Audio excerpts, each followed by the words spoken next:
Nous nous trouvons à Lippiatt Park, qui est en fait l'atelier du sculpteur Lynn Chadwick, où il s'est installé en 1958, après avoir gagné le Grand Prix de sculpture de la Biennale de Venise en 1956. Il va y réaliser la quasi-totalité de son œuvre jusqu'à la fin de ses jours, à l'aune des années 2000. C'est un endroit qu'il a complètement reconfiguré en bon architecte qu'il était, de formation, et c'est quelque chose qui va nourrir son travail, une forme de méta-œuvre d'une certaine façon.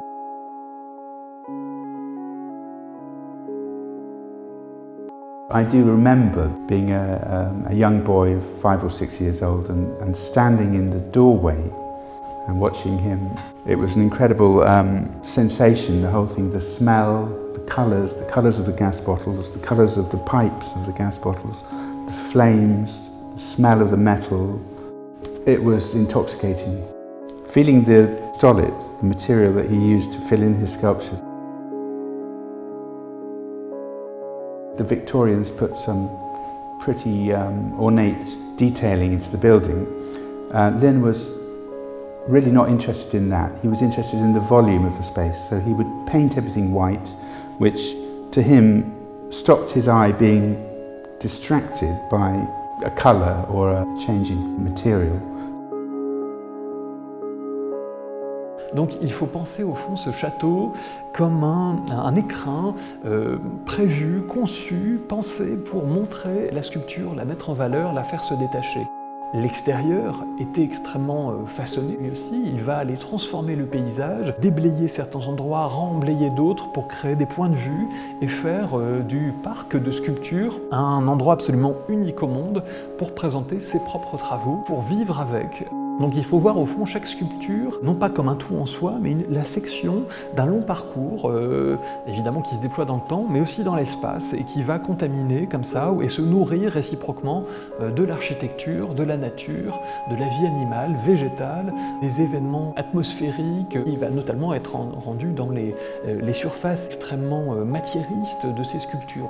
On sent vraiment le travail de la main, de la soudure, une foule d'irrégularités qui vont rendre la matière vivante, organique, palpable, à une époque finalement où la sculpture a plutôt tendance à se simplifier, oui, d'une certaine manière va la complexifier et renouer de cette façon avec l'idée d'une peau, mais une peau non pas douce d'être humain, mais une peau d'hippopotame, une peau de crocodile, de lézard, quelque chose qui va parler à la fois aux yeux, mais au sens aussi, au sens du toucher, hein, on parlait du sens haptique notamment.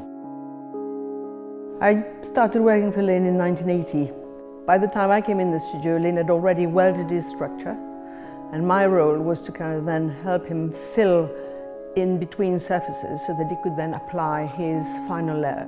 We worked out methods which would be the most efficient way of building the walls in between those triangles to then to allow a surface on which you would actually be able to palette on his mixture of stolid and you know, sort of in a liquid consistency.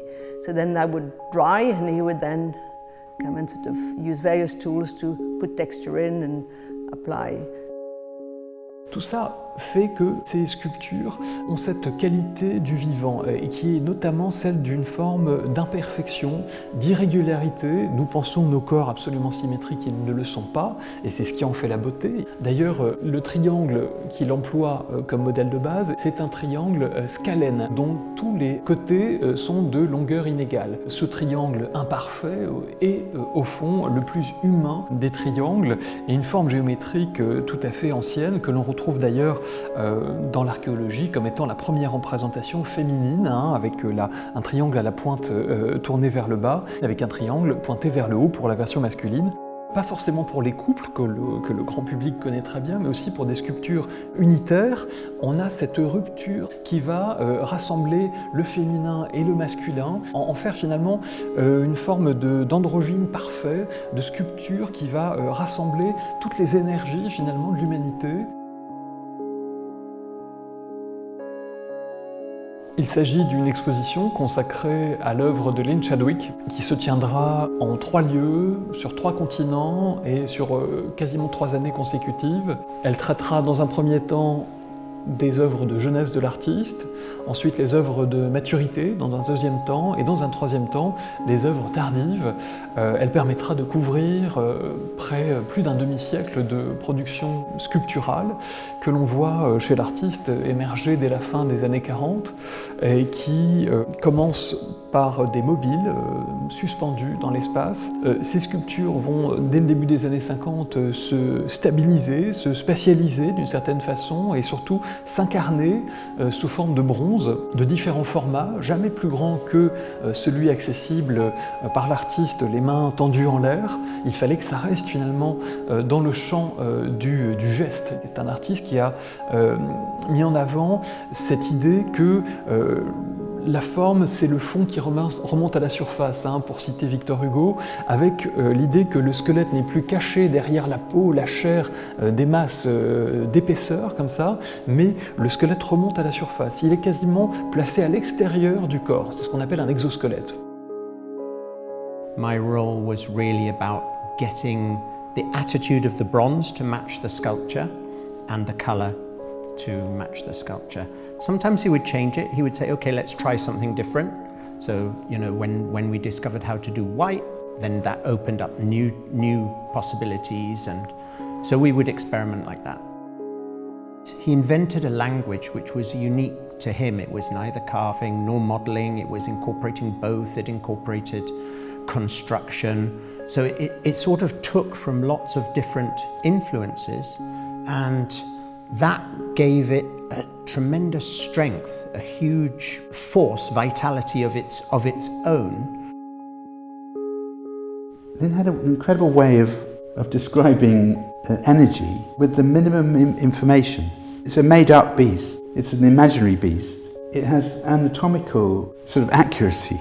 That's Lynn. Lynn was able to somehow describe the skeleton of this animal, this imaginary animal, but it makes it a completely believable animal to me. Ce déséquilibre foncier que j'évoquais avec l'idée du scalène, cette forme d'élasticité, de plasticité qui fait que chaque corps, en général monté sur un trépied, et non pas à 2 ou 4 pattes, va bénéficier d'une forme de précarité comme ça, mais ils sont parfaitement stables, avec cette idée de personnages qui vont être comme des gardiens du château, gardiens de la nature, et d'une certaine manière des gardiens un peu de notre humanité, dans toute son imperfection.